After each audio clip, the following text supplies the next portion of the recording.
तनी आई के तारीख डालो लूर से दुल्हन के दुल्हन के रहली मारू अरे सुन सुनी भगवान जन बिहान होखे अरे आज राजा जी आज राजा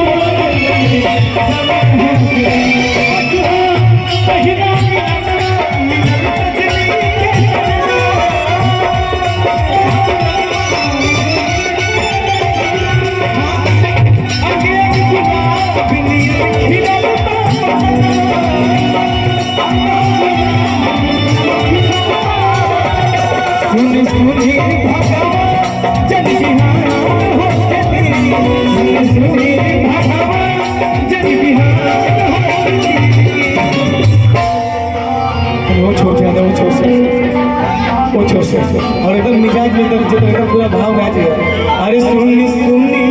भगवान जन बिहार होके फिर से आओ फिर से क्या चाहता है फिर से आओ। अरे सुन सुनी भगवान जन बिहार होके आज राजा की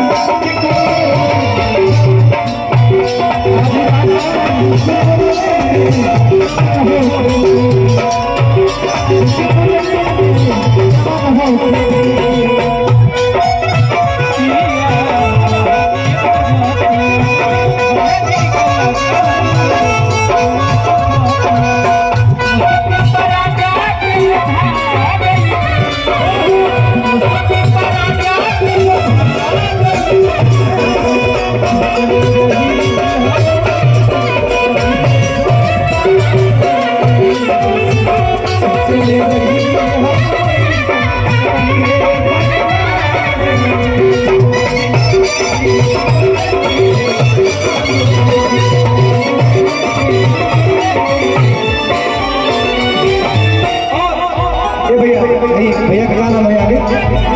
लड़का नाम बताइए विजेंद्र भैया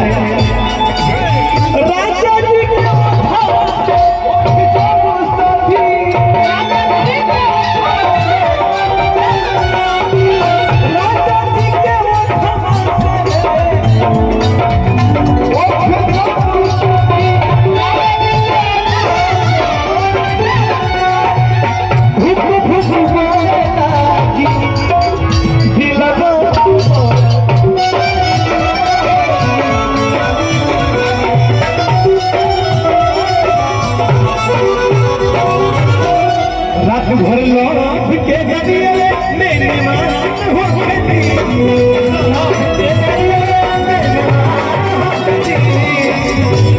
आज राजा जी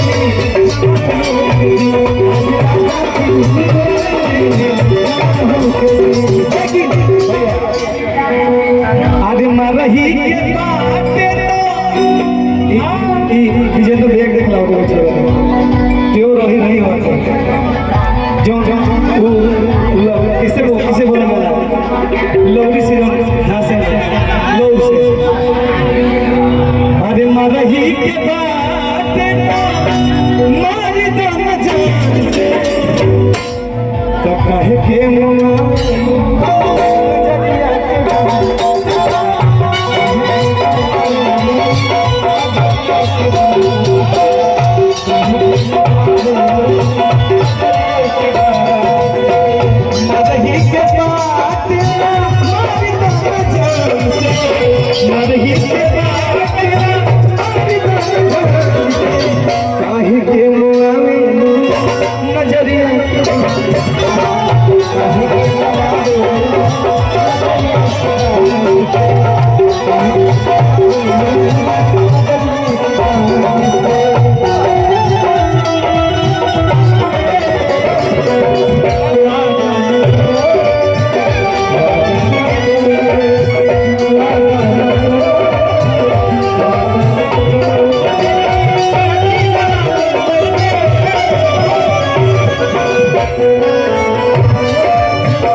बुद्धि